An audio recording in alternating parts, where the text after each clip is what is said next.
I am Maya Joy. Welcome to a special week of Valentine's programming. We're going to be talking about love all week long.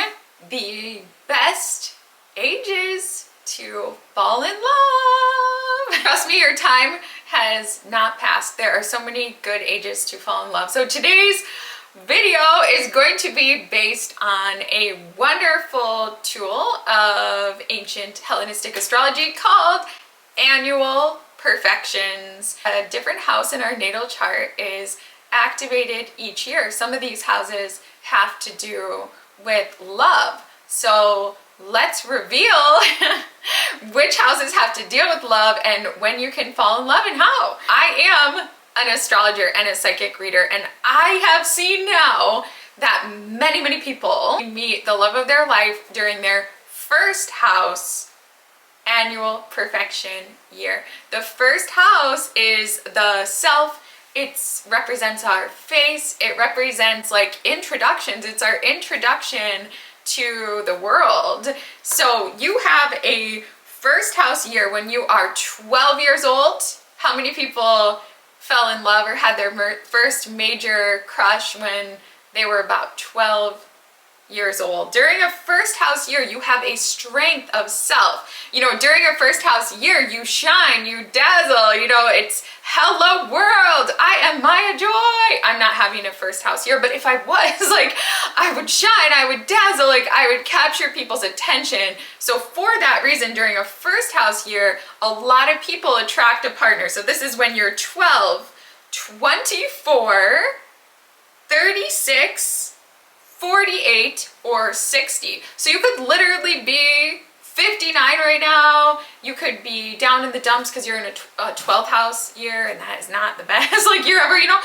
But as soon as you turn 60, it's like wham, dazzle, you know, it's like woo, like okay, like here I am world, you know, and you may fall in love. So the best way to fall in love during a first house year is to maybe get some new jewelry, maybe invest in some new fashion, make introductions, literally introduce yourself, update your profile pictures, get your workout on, you know, focus on yourself and the amazing things that you have to offer. Self-confidence is the way, and self-presentation during your first house year, and you may just draw to yourself. You put yourself out there, your very best, put your best foot forward. You may draw to yourself a partner during your first house year. So again, 12, 24, 36, 48, and 60.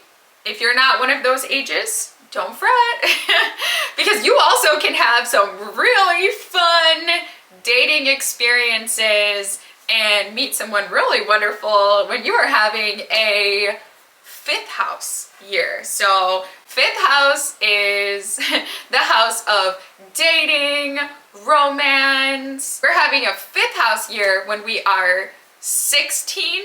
Maybe that's might be like the first time you went to prom or something like that. You know, you had 28, age 40. I know so many people who get married around age 40, or they really fall in love. Maybe they had a first marriage, maybe it ended during their Saturn return when they were 28, 30, 31, and they think, oh, maybe that's it for me. But then a fifth house year comes around, they get all this energy to go out and date, and they have a wonderful romantic year. So age 40, age 52, or age 64. So during a fifth house year, the best way to fall in love is literally date. Like literally go on like speed dating, let your friends set you up, but also fun and recreational activities. So if there's something you love and enjoy, maybe it's rock climbing, maybe you always wanted to take a painting class, or you wanted to take a cooking class, or you wanted to go and do the Zumba at the gym, or anything, like whatever it is that you love to do,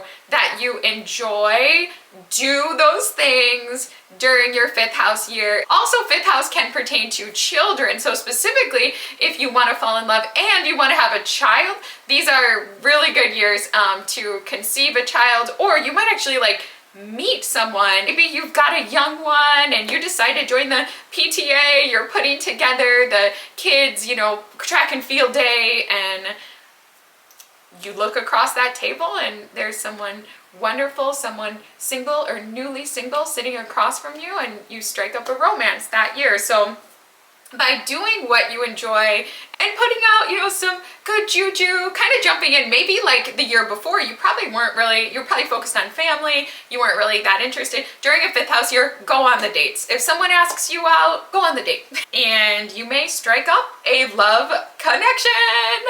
Now, if your age hasn't already been mentioned, have no fear. There are a few other years that are amazing. Age 18, 30, 42, 54, and 66. And these are amazing years to establish a relationship or make a commitment or get married again. The 7th house is all about one-on-one relationships. Who is that special person that you can talk to about anything that you love? Maybe just spending that one-on-one time with. This is the energy of the 7th house. Sometimes in the 7th house, that person, they might start out as a friend, but then you decide you'd like to explore something more, or a business partner, but it turns into a love connection. If you are somebody who's been wanting to get married and maybe you've been dating a special someone, you've been having fun together, but you don't quite know if it's gonna happen. Maybe you're 65 years old and you go golfing together every day, but it's like, is this person ever gonna commit to me? Well, just you wait, because you're about to turn 66 and have a 7th house year, and that is the year of agreeing to create something more out of your relationship together.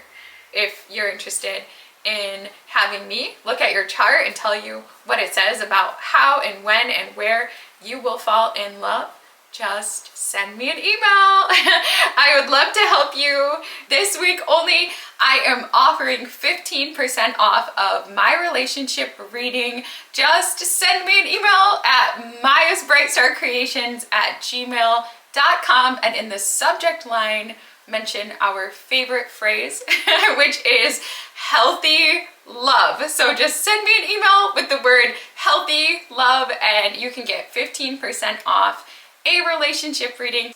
Just be sure to email during Valentine's week. Wishing you all a very happy Valentine's Day. Thank you so much for watching. Many blessings to you and yours, and namaste.